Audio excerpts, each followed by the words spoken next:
following subject matter is real and only intended for mature audiences. Discretion is advised. People are dead after deputies say a man went on a shooting rampage. I knew a week before she died I was going to kill her. I can tell you the scene out there is absolutely horrific. Nobody knows where this individual may strike next. This is 10-Minute Murder. Welcome to 10-Minute Murder, brief and bingeable true crime. My name is Joe, I'm the host, and thanks for being here today. Thanks for checking out the show if this is your first time on 10-Minute Murder, and we finally did it. We made it to spooky season 2021. Halloween's just around the corner. It's time for jack-o'-lanterns, it's time for costume planning, and stocking up on all your favorite Halloween candy. Now that part of it I've been doing since Target's been putting it on the shelves, and it's just like Christmas. They do it every year earlier and earlier, and every year I buy it earlier and earlier, which means I've been addicted to Skittles now for going on 3 months. I know it's a problem, and I don't intend to do anything about it until probably 2022. That'll be my 2022 resolution, is to stop it with the Skittles. But until then, we're going to ball out on the Skittles. But what really sets the mood for spooky season is when you turn off all the lights and you cozy up on the couch and you rewatch all of those classic horror movies. And some of us, and by us I mean me, we like those light-hearted flicks, like have the thrills in it, have the scary parts, but also has some humor. And then there are those people that like just to be scared to death, and I don't like to be scared to death. I don't really enjoy it. That scene in Poltergeist where the clown drags the little boy under the bed, that's part of the reason I have the John Wayne Gacy clown issue that I have today. I don't like that at all. So we're all different, and it's no big deal. But the thing is, our comfort zone starts again when the movie ends. The closing credits come on, we can go back to our lives like nothing ever happened. But what if somebody actually went through that terror in real life? And many of us are familiar with the notorious fictional characters like Buffalo Bill from The Silence of the Lambs, Leatherface from Texas Chainsaw Massacre, and Norman Bates from Psycho. But did you know that these movie serial killers were all inspired by a real person? A man named Ed Gein.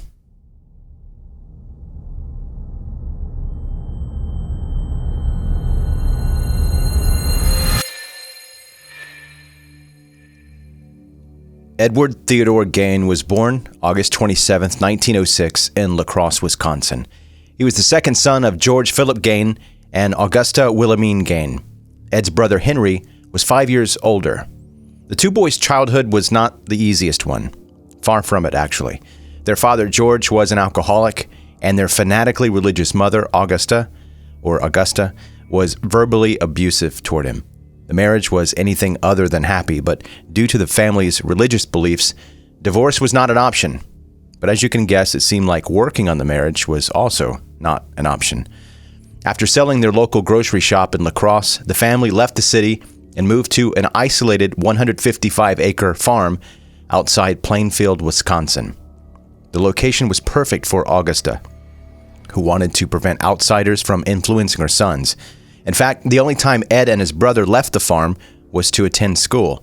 Otherwise, they spent most of their time doing chores on the property and listening to their mother's preaches about the immorality of the world, the evil of drinking, and the belief that all women were prostitutes and instruments of the devil. But of course, Augusta herself was excluded from that list. Every afternoon, she read verses from the Bible to her two sons, mainly those verses dealing with death, murder, and divine retribution. And you can see where this is probably going.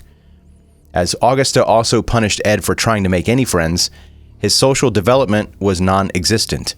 Ed's teachers and classmates remembered him as being shy and having strange mannerisms. For example, Ed sometimes burst out in fits of laughter without any context, like he was laughing at his own jokes that were happening only inside his head. And you can't really blame him because his inside world was pretty much everything he had. However, despite his poor social skills, Ed did fairly well in school, but of course nothing was enough to please his mother. The sad thing is, no matter what Ed or Henry did, Augusta was never happy with them. She was sure her boys were going to grow up and become failures just like their father. Still, Ed idolized his mother and followed her strict orders to the best of his ability. Ed also looked up to his older brother, Henry, who he saw as a hard worker and a man of strong character. And so, as their father died in 1940 of heart failure caused by his alcoholism, Ed tried to emulate Henry's work habits and began working odd jobs to support the family. The Gein brothers mostly worked as handymen, but Ed also frequently babysat for neighbors, which he enjoyed a lot. With his social and emotional skills, it was easier for Ed to relate with children than people his own age. However, even though Augusta had managed to destroy Ed's social life, destroy his self-esteem and overall view of the world, Henry saw right through her BS. He was worried about Ed's unhealthy attachment to Augusta and openly criticized their mother.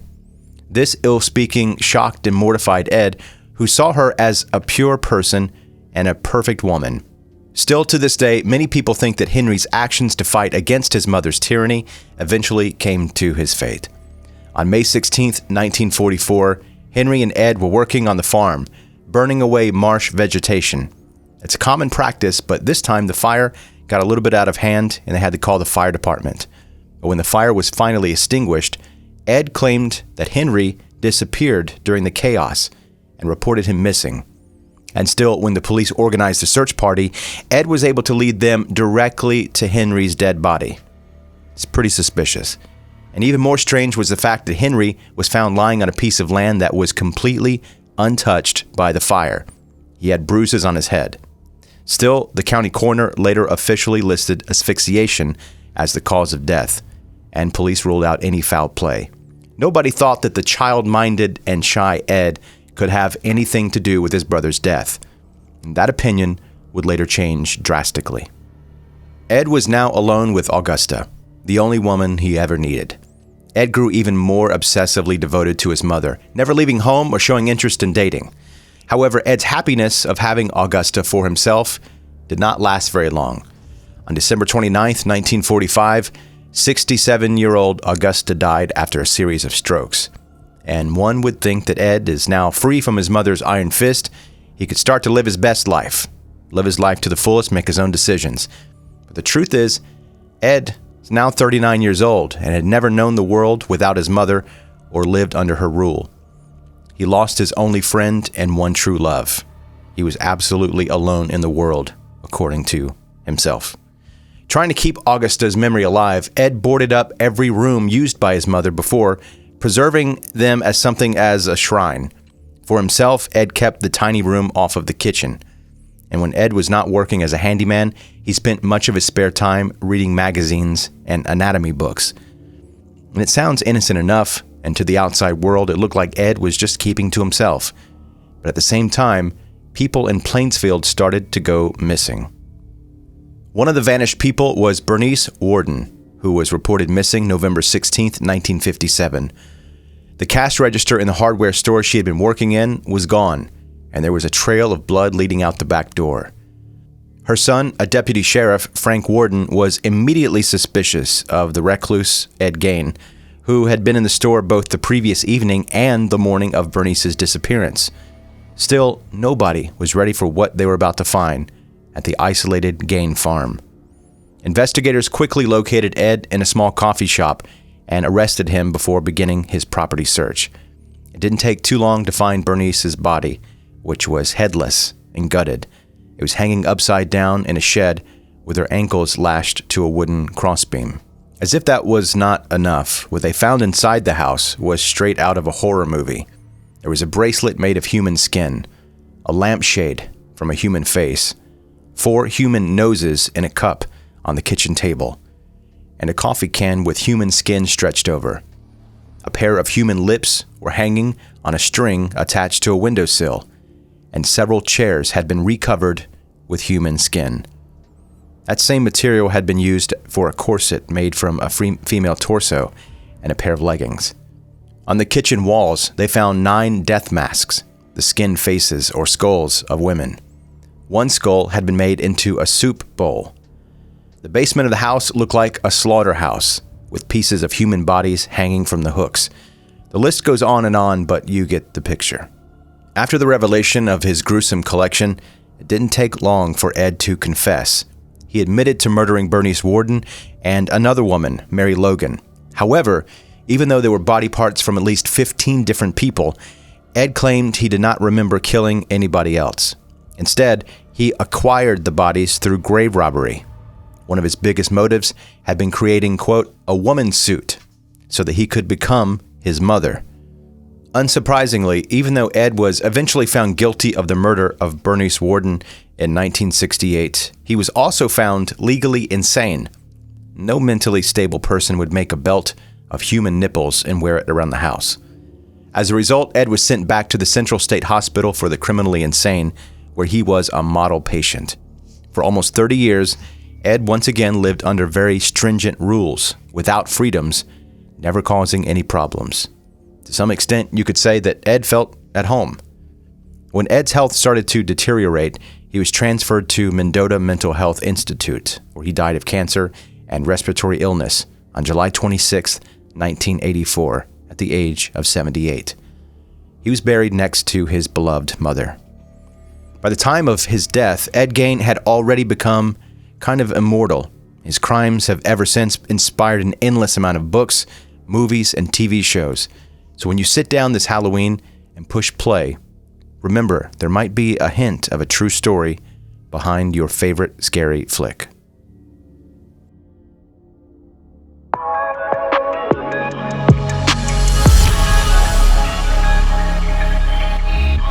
That's today's 10-minute murder, brief and bingeable true crime. Thanks for joining today, and if this happened to be your first episode, I really appreciate you taking the time to check it out, and I hope that you'll consider subscribing so that you don't miss any episodes in the future. If you're watching this on YouTube and want more episodes of 10-Minute Murder, I have good news. There are close to 200 of them, and wherever you listen to podcasts, you can subscribe and get every single one of them. Only a portion of them are made available on YouTube. If you click the link in it's the Linktree link. If you click that, it's in the show notes of this episode. It'll take you where you can go and listen to as many as you want. Also, as long as Facebook and Instagram are in business, as long as they're keeping the lights on, you can connect with 10-Minute Murder there. I post visuals that go along with the episodes, among other things. It's nothing super gross or graphic, except for today, because these Ed Gein pictures are something serious, and I would not recommend looking at them if you are enjoying a meal. But if you're not enjoying a meal, you're just eating something that you're not enjoying, then by all means, go and check it out. Facebook and Instagram, the links are in the show notes of this episode, or you can type 10-Minute Murder into the search bar, and 10-Minute Murder will be right there. It'll pop right up. Ordinarily, the photos are pretty tame, but today, I feel like I have an obligation to tell you that these are gross pictures. The soup bowl that I mentioned, the head soup bowl, you can see that. It's there on the 10-Minute Murder page. It's completely disgusting, and you should go check it out. Anyway, I appreciate you listening. Have a good night.